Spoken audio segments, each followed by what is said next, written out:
이번 이제 국민의힘 패배를 두고 김문수 후보의 패배를 두고 누구 책임이 제일 크냐.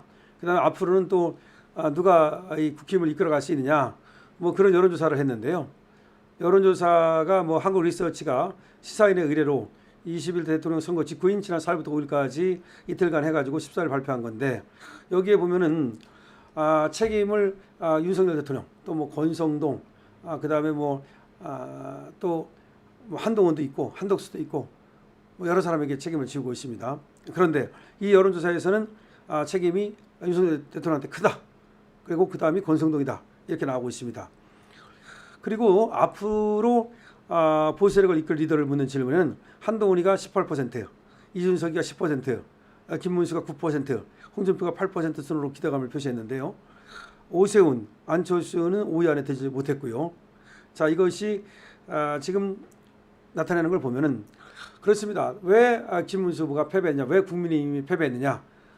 여기에 대해서 물론 이제 국민의힘 지지자 그리고 윤 대통령 지지자들은 또 다르게 지금 대답을 했습니다만은 전체적으로는 이제 아무래도 저 민주당 측에서는 가장 큰 책임을 윤 대통령한테 지금 지우니까 윤 대통령이 가장 책임이 많은 걸로 나왔고 그다음에 권성동이 그다음에 그다음에 한덕수가 책임이 많은 것으로 이렇게 나타났습니다. 근데 사실은 한동훈이 굉장히 책임이 많은데 한동훈에 대해서는 지금 좀 비켜 있는 것도 있고 저쪽 민주당 지지자들은 한동훈에 대해서는 책임을 전혀 묻지 않으니까 한동훈은 상대적으로 책임이 좀 낮은 것으로 나왔습니다. 그런데 그것보다도 주목되는 것이 앞으로 보수 세력을 이끌 리더를 묻는 질문에 한동훈하고 이준석하고 김문수, 홍준표 순인데 한동훈이가 그래봤자 18%밖에 안 나왔습니다. 이거 말이죠. 이준석이 10%인데 한동훈이 18%밖에 안 나왔다는 건 한동훈에 대한 기대도 사실상 없다는 겁니다. 앞으로 누가 보수 세력을 이끌어야 되느냐. 지금 김문수 후보 같은 경우 뭐 연세도 있고 또 금방 패배를 했기 때문에 지금 이게 지지율이 높게 나오기는 어렵죠. 그런 상황을 고려한다고 볼 때 뭐 김문수 후보도 좀 10% 미만이니까 9%입니다. 좀 작게 나온 것 같고 하지만 한동훈이도 18%밖에 안 나왔다는 건 한동훈한테 기대를 지금 하고 있지 않다는 겁니다. 그러니까 한동훈이가 지금 착각하는 게 뭐냐면 자기가 이제 당대표 나가면 자기가 당선될 수 있다. 그런 착각을 하는 거예요. 그러면서 다만 여기 나갔다가 내년 지방선거가 있는데 지방선거에서 패배할 경우에 그 책임을 옴팍 뒤집어 쓰면 그 다음 행보가 어렵지 않겠는가 뭐 그런 얘기고 김종인도 그런 제안을 했다고 합니다. 그러니까 자기가 나가면 뭐 이긴다고 착각을 할 가능성도 있어요.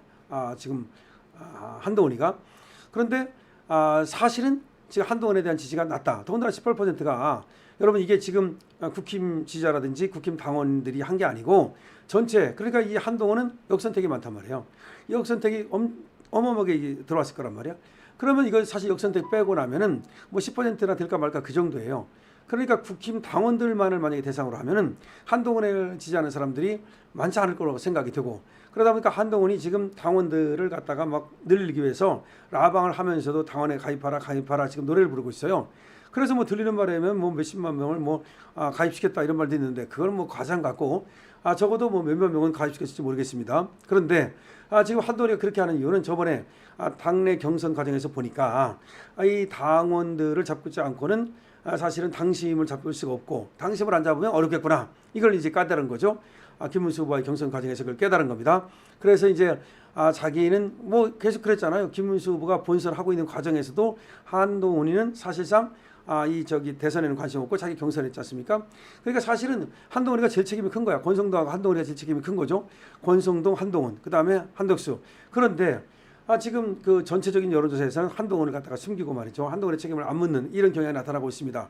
이게 아무래도 아까 말씀드렸듯이 민주당 세력들, 저쪽 세력들은 한동훈보다는 무조건 책임을 윤석열 대통령한테 지금 떠밀고 있다. 그런 것을 알 수가 있는데요. 자, 여기서 말이죠.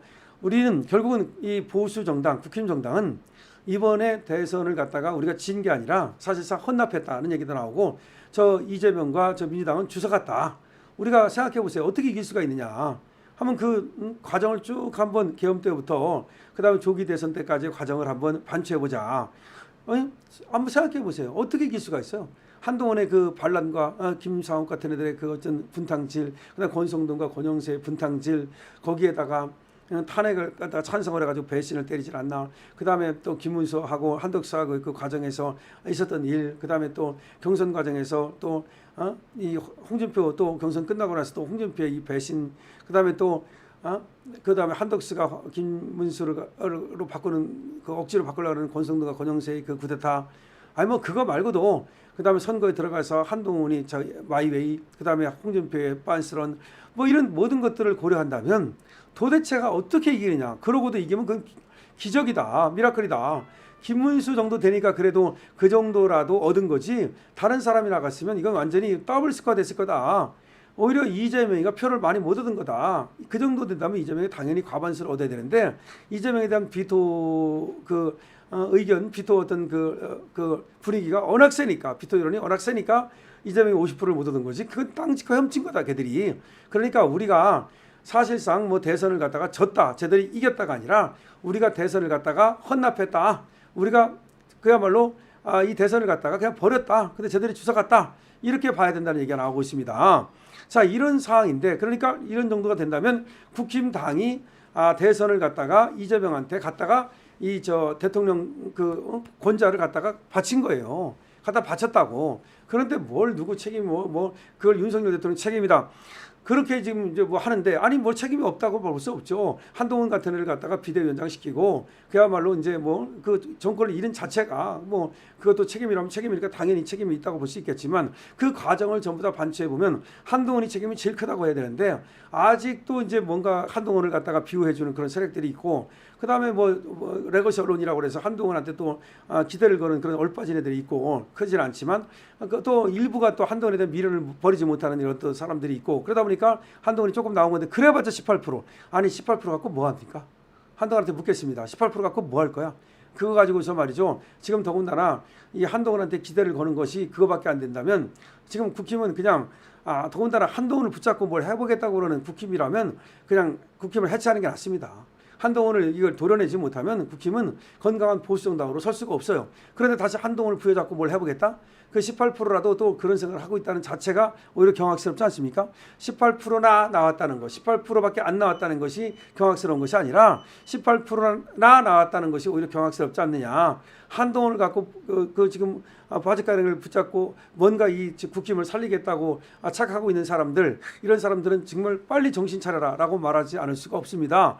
제 라방이나 켜고 말이죠. 아직도 관종 나르시스트 그런 관종 놀이나 하고 있는 한동훈한테 이렇게 18%에 물론 18%가 낮은 것이어서 한동훈에 대한 기대는 별로 없다고 봐야 되지만, 그래도 또 18%나 나왔다는 것 자체만도 그것도 경악이다, 이렇게 생각이 됩니다. 자, 국힘 정권을 그냥 갖다가 버린 겁니다.